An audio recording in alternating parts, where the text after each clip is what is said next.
திருச்சிற்றம்பலம். உலகத்தில் உள்ள அனைத்து தமிழ் சொந்தங்களுக்கும் அடியேனுடைய பணிவான வணக்கங்களை முதற்கண் தெரிவித்துக் கொள்கின்றேன்.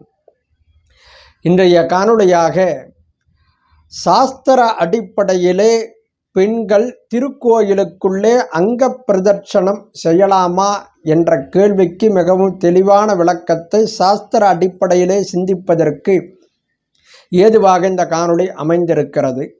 அந்த வகையிலே பெண் என்ற ஒரு சொல் பேணுதல் என்ற ஒரு சொல்லிலிருந்து வந்தது.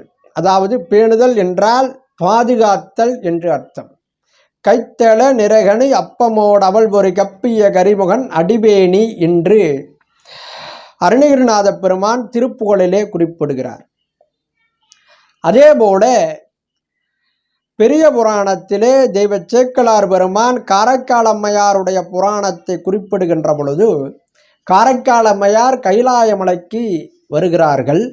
அப்பொழுது சிவபெருமான் பார்வதி இடத்திலே காரைக்கால் அம்மையாரை சுட்டிக்காட்டி என்னை பேணும் அம்மை வருகிறாள் என்று குறிப்பிடுவதாக சொல்லப்பட்டிருக்கிறது.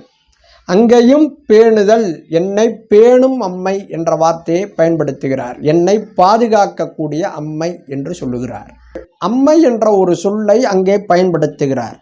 அம்மை என்ற ஒரு சொல்லுக்கு அனைத்து விதமான நற்குணங்களையும் உடையவள் என்று பொருள் கொள்ளலாம், அல்லது அனைத்து விதமான நற்குணங்களின் உறைவிடம் என்றும் பொருள் கொள்ளலாம்.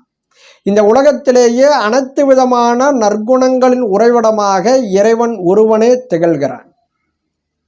ஆகவே இறைவனுடைய அனைத்து பண்புகளும் இந்த பெண்ணுக்கும் உண்டு என்ற அடிப்படையிலே இறைவனுக்கு நிகராக நாம் பெண்ணை வைத்து பாதுகாத்து போற்றி வணங்கி இருக்கிறோம்.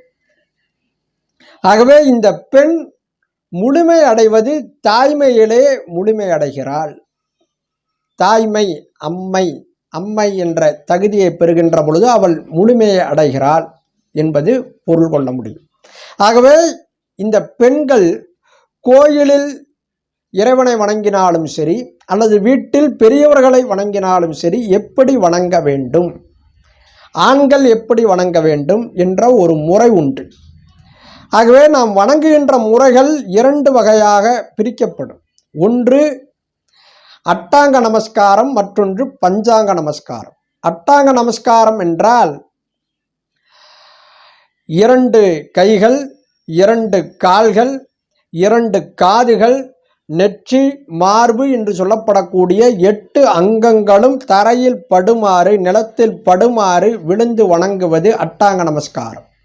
பஞ்சாங்க நமஸ்காரம் என்றால் 2 கைகள், 2 முழங்கால்கள், தலை என்று சொல்லப்படக்கூடிய 5 உறுப்புகள் மட்டும் நிலத்தில் படுமாறு விழுந்து வணங்குவது பஞ்சாங்க நமஸ்காரம்.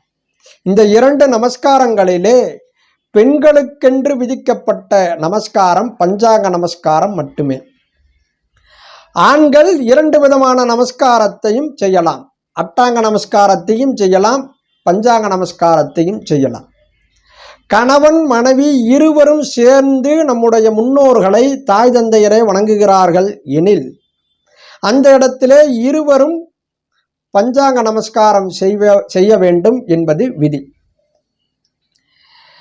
அதுக்கு அடுத்தபடியாக கோயிலுக்குள்ளே இறைவனை வணங்குகின்ற பொழுது ஆண்கள் கட்டாயம் அட்டாங்க நமஸ்காரமும் பெண்கள் பஞ்சாங்க நமஸ்காரமும் செய்ய வேண்டும் என்பது சாஸ்திர விதி. ஏன் பெண்களுக்கு பஞ்சாங்க நமஸ்காரம் விதிக்கப்பட்டது எனில், முன்னதே சொன்னேன், இந்த பெண் என்பவள் இறைவனுக்கு நிகராக வைத்து போற்றப்படக்கூடியவள். அதனால் இந்த இறைவனுக்கு நிகரானவன் யார் என்றால் குழந்தை. குழந்தையும் தெய்வமும் குணத்தால் ஒன்று என்று நம்முடைய முன்னோர்கள் சொல்லி இருக்கிறார்கள்.